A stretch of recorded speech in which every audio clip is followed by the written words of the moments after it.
أعوذ بالله من الشيطان الرجيم. بسم الله الرحمن الرحيم.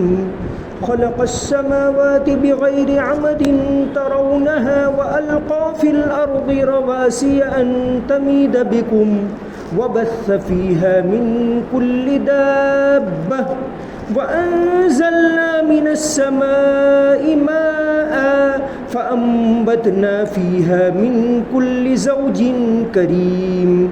هذا خلق الله فأروني ماذا خلق الذين من دونه بل الظالمون في ضلال مبين.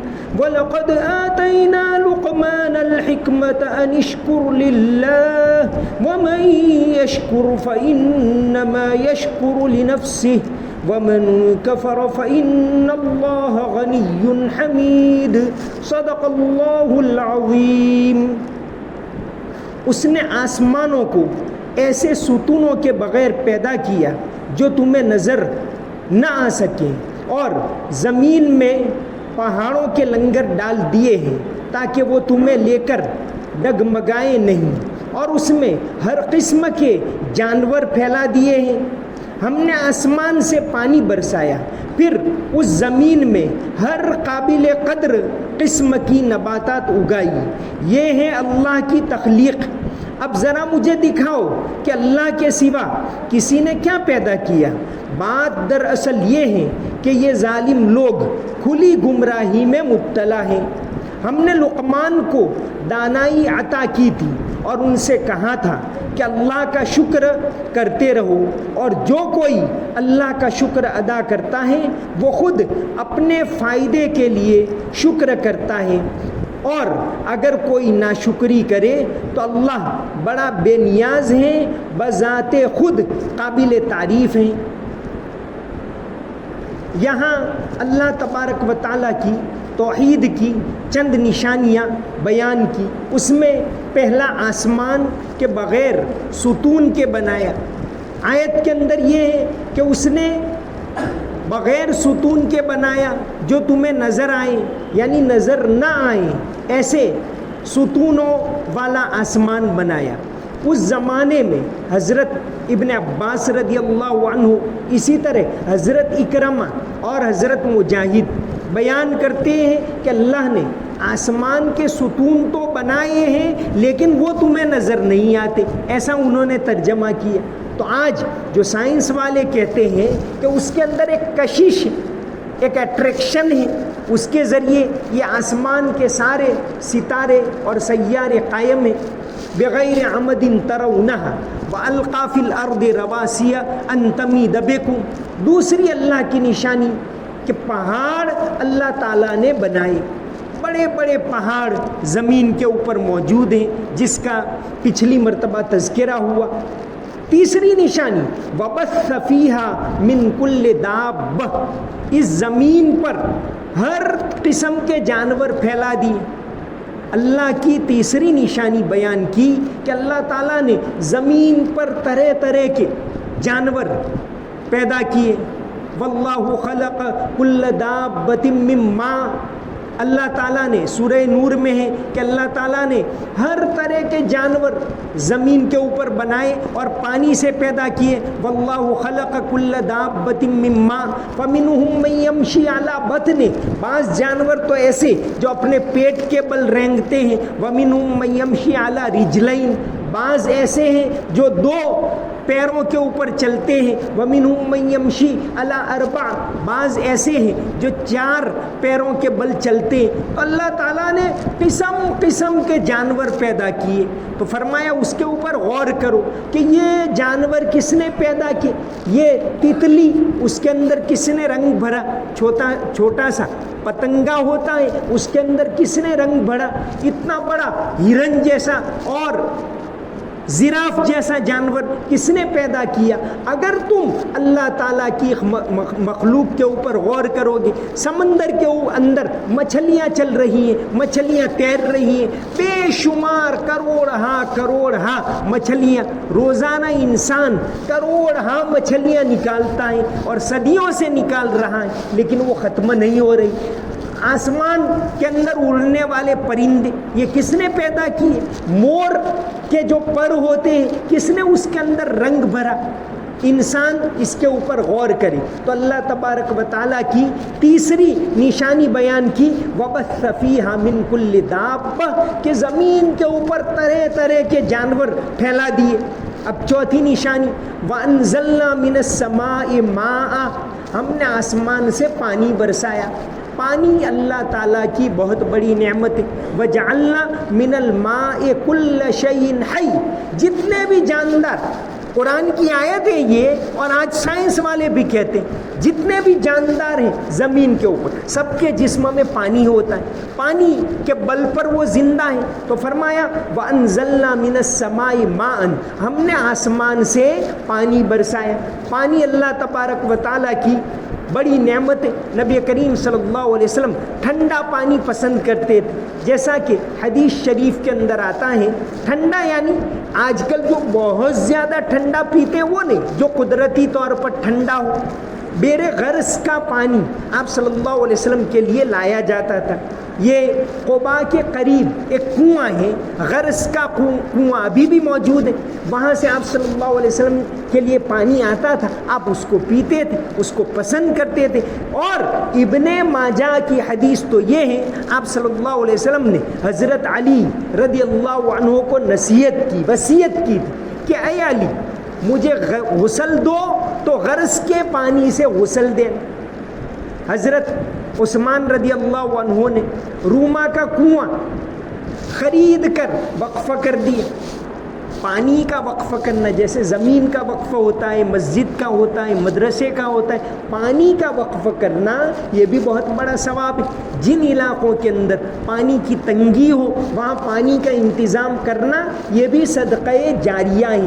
تو یہ پانی اللہ کی تیسری بڑی نعمت ہے کہ کتنا روزانہ کتنا سارا پانی استعمال ہو رہا ہے، لیکن وہ پانی ختم نہیں ہوتا۔ اللہ تبارک و تعالیٰ اس کو برساتے ہیں، اور اللہ تعالیٰ زمین کے نیچے ہم دیکھیں کہ بھئی مٹی ہے، اس مٹی کے نیچے سے پانی نکلتا ہے، لیکن صاف پانی پہاڑوں کے اوپر سے آتا ہے، صاف پانی آتا ہے۔ تو آدمی غور کرے کہ یہ پانی جیسی نعمت کس نے عطا کی، تو یہ اللہ تبارک و تعالیٰ کی چوتھی نشانی۔ اب پانچویں نشانی بیان فرمائی فَأَنبَتْنَا فِيهَا مِن كُلِّ زَوْجٍ كَرِيمٍ اس پانی کے ذریعے ہم نے قسم قسم کی نباتات اگائی۔ اللہ تبارک و تعالیٰ نے چاروں طرف زمین کے اوپر درخت پھیلا دی، نباتات، اور قدرت یہ ہے کہ ہر ایک کو ایک ہی پانی ملتا ہے۔ یسقا قرآن کے اندر ہے یسقا بماء واحد، ایک پانی پلاتے ہو، لیکن وہ تربوز اگتا ہے تو اندر لال رنگ ہے، اور وہ آم ہے تو اندر پیلا رنگ ہے، ناریل ہے تو اونچائی کے اوپر پانی چڑھتا ہے اور اندر سے پانی نکلتا ہے۔ کوئی یہ انسان نہیں کر رہا، انسان کو محنت کرنے کا مکلف بنایا کہ وہ روزی حاصل کرنے کے لیے محنت کرے۔ بڑے بڑے جنگلات ہیں، وہاں کون پانی دینے جاتا ہے؟ دنیا کے بہت بڑے بڑے جنگلات ہیں، ایمیزون کے جنگلات ہیں، کون پانی دینے جاتا ہے؟ لیکن وہاں درخت اگتے۔ تو اللہ تبارک و تعالیٰ کی چوتھی نشانی بیان کی فَأَنبَتْنَا فِيهَا مِن كُلِّ زَوْجٍ كَرِيمٍ پانچویں نشانی کہ اللہ تبارک و تعالیٰ نے طرح طرح کی نباتات اگائی۔ سبزی انسان حاصل کرتا ہے اسی سے، پھل اسی سے حاصل کرتا ہے۔ نبی کریم صلی اللہ علیہ وسلم نے اس کی بھی اہمیت بیان فرمائی، بلکہ درخت اگانا یہ صدقہ جاریہ ہے۔ حدیث شریف کے اندر آتا ہے ما من مسلم یغرس غرسا او یزرع زرعا، حضرت انس ابن مالک رضی اللہ عنہ سے حدیث ہے مسلم شریف میں کہ ما من مسلم یغرس غرسا او یزرع زرعا فیأکل منه طیر او بہیمۃ او انسان الا کان له به صدقہ، کہ کوئی انسان درخت اگاتا ہے یا کھیتی کرتا ہے، اب کھیتی کر رہا ہوں تو اپنے فائدے کے لیے کہ بھئی میں کماؤں کچھ حاصل کروں، لیکن وہ کھیتی کرتا ہے، اب انسان اس کے ذریعے کھا رہے ہیں۔ گیہوں تیار ہوتے تو لوگ روٹی کھاتے، تو کہتے ہیں کہ ثواب ملے گا اگانے والے کو. درخت لگاتا ہے انسان پھل کھا رہا ہے, آپ تو بیچ کر دیتے ہو مفت میں نہیں, اس کے باوجود ثواب ملے گا. تو حدیث کے اندر یہ ہے کہ کوئی انسان درخت لگائے یا کھیتی کرے تو یہ بھی ثواب کا بہت بڑا ذریعہ ہے. تو یہ اللہ تبارک و تعالیٰ نے قسم قسم کی نباتات اس کے ذریعے اگائی. اگر اس کے اوپر انسان غور کرے کہ یہ ساری چیزیں, انسان کوئی بھی چیز کھاتا ہے, ایک روٹی انسان کھاتا ہے, روٹی کے پیچھے کتنے لوگ محنت کرتے, اللہ تبارک و تعالیٰ کی نعمتیں ہم استعمال کرتے. ایک روٹی تو اس کے روٹی کے لیے وہ کسان محنت کرتا ہے, روٹی کے لیے وہ اس کے لیے محنت کرتا ہے, اناج پیسنے والا محنت کرتا ہے, اس روٹی کے لیے وہ پکانے والی عورتیں وہ محنت کرتی ہیں, اس روٹی کے لیے سورج محنت کرتا ہے کہ بھئی دھوپ ہے تو وہ کھیتی ہو رہی ہے. کتنی ساری محنتیں جمع ہوتی ہیں تب جا کر ہمیں یہ ایک روٹی حاصل ہوتی ہے. کتنے لوگ اس کے پیچھے محنت کرتے. تو اللہ تبارک و تعالیٰ کی نعمت نہیں تو اور کیا ہے. ہم بھی اور دنیا میں اور لوگ ہیں انہی کی طرح ہم کھاتے رہیں تو یہ کمال نہیں ہے. ہم انسان کھائے لیکن اللہ کو یاد کرے, اللہ کی نعمت کو یاد کرے. اس لیے تو فرمایا کہ کھاؤ تو پہلے بسم اللہ پڑھو, اللہ کو یاد کرو, کھانے کے بعد فوراً اللہ کو یاد کرو کہ یہ نعمت مجھے اللہ تبارک و تعالیٰ نے دی.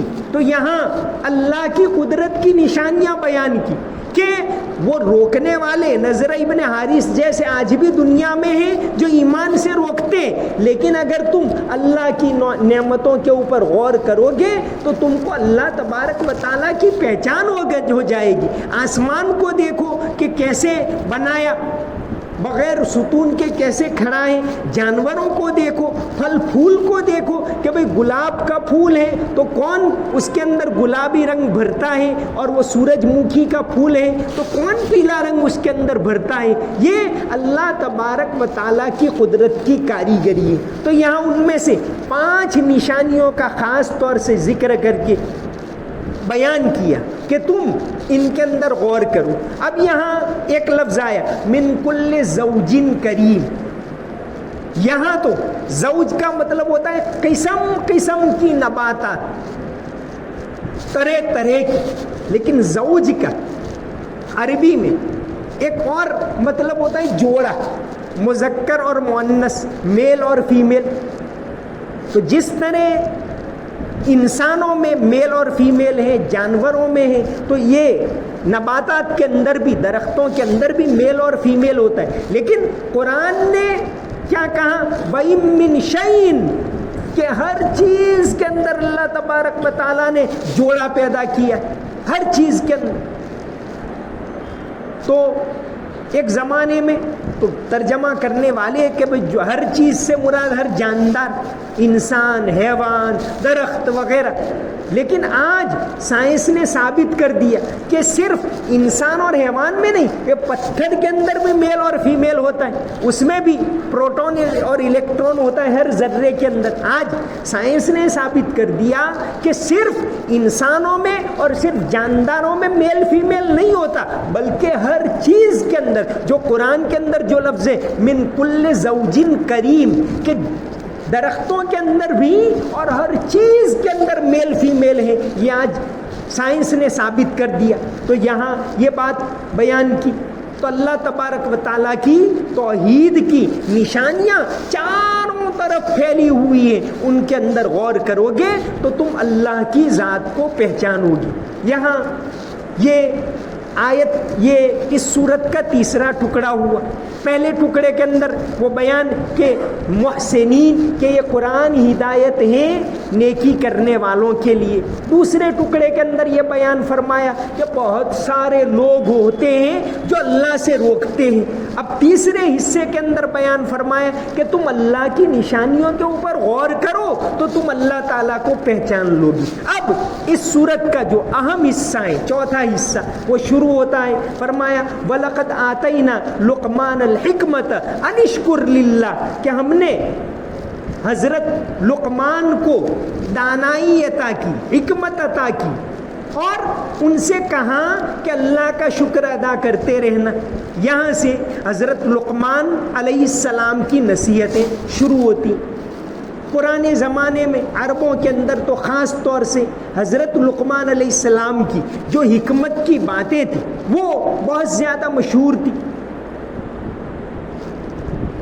یہاں ان کا تذکرہ آگے کے رکوع کے اندر آ رہا ہے، تو فرمایا کہ اللہ تعالیٰ نے ان کو حکمت عطا کی۔ قرآن کریم کی آیت ہے وَمَن یُؤْتَ الْحِکْمَةَ فَقَدْ أُوتِیَ خَیْرًا کَثِیرًا، کہ جس کو اللہ تعالیٰ نے حکمت عطا کر دی اس کو بہت ساری خوبیاں اللہ تعالیٰ نے دے دی، ساری بھلائیاں اس کو حاصل ہو گئی۔ تو یہ حضرت لقمان علیہ السلام کی نصیحتیں یہاں سے شروع ہوتی ہے اور ان کی حکمت کی باتیں یہاں سے شروع ہوتی ہے۔ حضرت لقمان،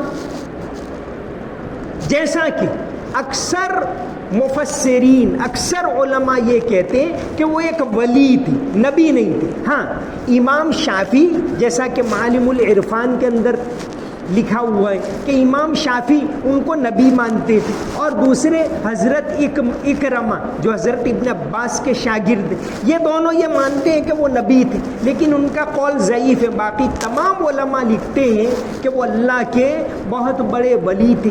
اصل افریقہ کے جو مڈل افریقہ کا علاقہ ہے وہاں کے سیاہ رنگ کے دین اسلام کے اندر کہ کوئی کلر سے اللہ کے یہاں کسی کی ویلیو نہیں ہے کہ آدمی گورا ہے کہ کالا ہے۔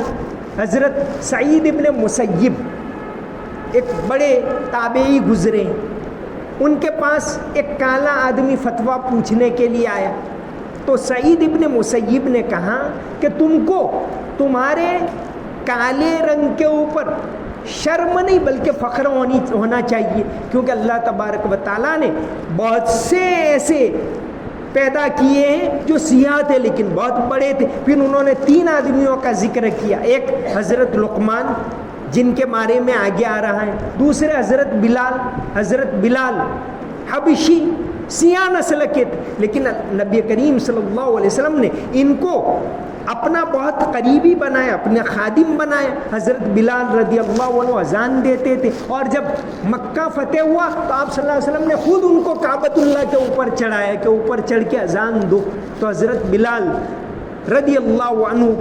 تیسرے حضرت عمر ابن خطاب کے آزاد کردہ غلام مہج، یہ تینوں سعید ابن مسیب کہتے ہیں دیکھو اللہ تعالیٰ نے وہ سیاہ رنگ کے ہونے کے باوجود کتنا مقام دیا۔ تو دین اسلام کے اندر بڑائی نہ تو مال سے ہے نہ تو کلر سے ہے، یہاں تو بڑائی ہے ان اکرمکم عند اللہ اتقاکم، کہ جو اللہ تعالیٰ سے جتنا زیادہ ڈرے اللہ کے نزدیک وہ زیادہ بڑا کہلائے گا۔ حکمت اللہ تبارک و تعالیٰ کی طرف سے عطا ہوتی، یہ اللہ تبارک و تعالیٰ کی ایک نعمت ہے۔ جیسا کہ مولانا رومی بڑے حکیم اس امت کے گزرے ہیں۔ رومی جتنے بڑے بڑے صوفی وہ تمام مولانا رومی سے لیتے، جتنے بھی، جیسے مولانا اشرف علی تھانوی نے بہت ساری باتیں ان سے لیے، پیر ذوالفقار صاحب ان کی باتیں بیان کرتے، علامہ اقبال نے بہت زیادہ ان کو بیان کیا ہے۔ تو مولانا رومی کو آج جتنے مسلمان پڑھتے ہیں اس سے زیادہ یورپ والے پڑھتے ہیں، یہاں تک کہ 2007 میں، چونکہ 1207 میں پیدا ہوئے تھے تو 2007 میں جب ان کے 800 سال ہوئے تو یونو نے رومی ایئر منایا تھا کہ مولانا رومی کو 800 سال ہوئے، تو ان کی باتیں حکمت سے بھری ہوئی۔ تو حکمت اللہ تبارک و تعالیٰ کی بہت بڑی نعمت، بعض مرتبہ بات چھوٹی معلوم ہوتی لیکن حکمت سے بھری ہوتی۔ ایک شاعر گزرے ہیں مومن خان مومن، حافظ تھے، قرآن کے حافظ تھے، اور شاہ عبدالعزیز رحمۃ اللہ علیہ کے شاگرد، شاہ ولی اللہ کے جو بیٹے تھے شاہ عبدالعزیز ان کے شاگرد تھے، اور ان کے کان میں اذان بھی شاہ عبدالعزیز نے دی تھی۔ اور سید احمد شہید جو شروع زمانے میں آزادی کی جنگ میں شریک تھے، ان کے سید احمد شہید ان کے پیر تھے مومن خان کی۔ تو مومن خان کا ایک شعر ہے مومن خان مومن ان کا ایک شعر ہے، تم میرے پاس ہوتے ہو گویا جب کوئی دوسرا نہیں ہوتا. وہ ایک غزل ہے ان کی. اثر اس کو ذرا نہیں ہوتا، رنج راحت فضا نہیں ہوتا، تم میرے پاس ہوتے ہو گویا جب کوئی دوسرا نہیں ہوتا. یہ ایسی حکمت بھری بات ہے کہ غالب نے کہا، محمد حسین آزاد نے ایک کتاب ہے ان کی آب حیات اردو لٹریچر کی، اس میں لکھا ہے کہ غالب نے مومن کو کہا کہ میری ساری غزلیں سارا دیوان تم لے لو اور مجھے ایک یہ شعر دے دو. تم میرے پاس ہوتے ہو گویا جب کوئی دوسرا نہیں ہوتا. یہ تو تصوف کا اعلیٰ درجے کا ایک شعر ہے. تو اللہ تبارک و تعالیٰ بعض مرتبہ حکمت کی باتوں کو انسانوں کے اوپر کھولتے. امام ربانی مجدد الفسانی رحمۃ اللہ علیہ ایک اہم بات لکھی. انہوں نے لکھا ہے کہ استاد کا از احترام کرنے سے اللہ تبارک و تعالیٰ باتوں کو کھولتے.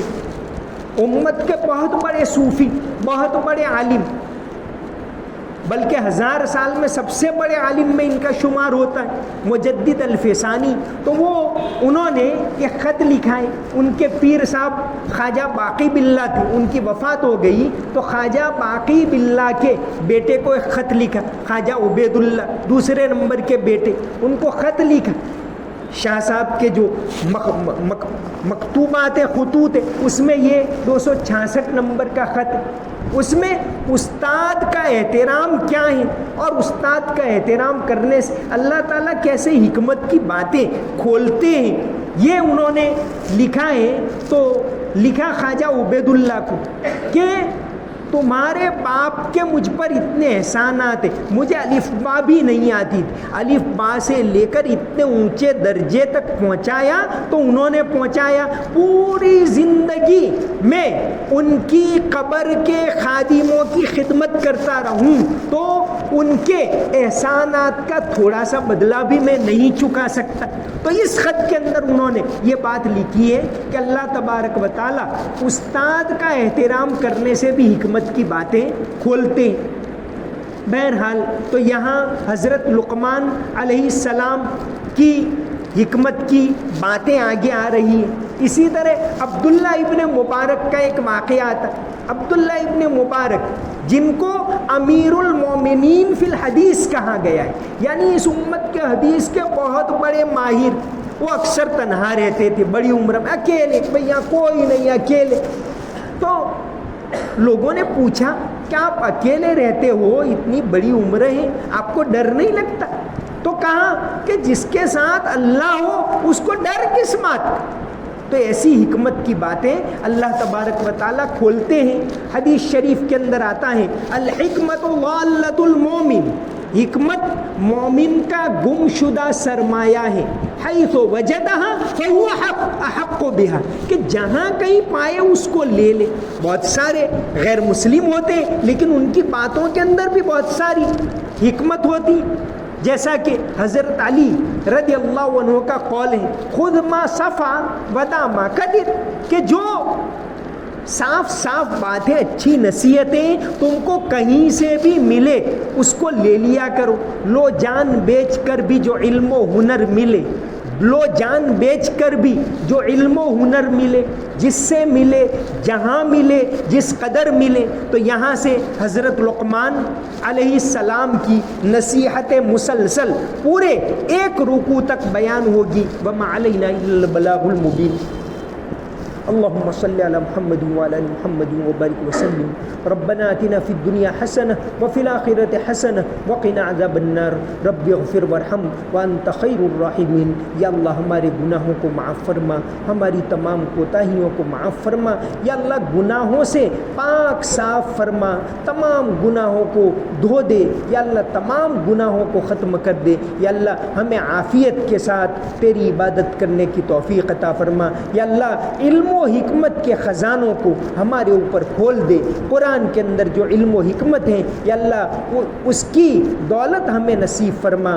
تیری عبادت کرنے کی توفیق عطا فرما، تیرا خوف نصیب فرما، یا اللہ آخرت کی تیاری کرنے کی توفیق عطا فرما، کسی کا محتاج نہ بنا یا اللہ، کسی کا محتاج نہ بنا، تندرستی عطا فرما یا اللہ، ضرورت کے بقدر روزی عطا فرما یا اللہ، روزی کے دروازوں کو کھول دے، کسی بھی طرح ہمیں کسی کا محتاج نہ بنا، عافیت عطا فرما، امن و امان عطا فرما یا اللہ، ملک کی تمام مسجدوں کی حفاظت فرما، مدرسوں کی حفاظت فرما، تمام دینی اداروں کی حفاظت فرما یا اللہ، تمام دینی اداروں کی حفاظت فرما یا اللہ، ہر طرح سے حفاظت فرما یا اللہ۔ یہ مسجدیں تو اس لیے بنائی گئی کہ قیامت تک اس کے اندر تیرا نام بلند ہوتا رہے یا اللہ، تمام مسجدوں کو آباد فرما، مدرسوں کو آباد فرما یا اللہ، آخرت کی تیاری کرنے کی توفیق عطا فرما، ہمارے مرحومین کی مغفرت فرما، انہیں جنت میں اونچا مقام نصیب فرما۔ اللہم صلی علی محمد وعلی آل محمد وبارک وسلم۔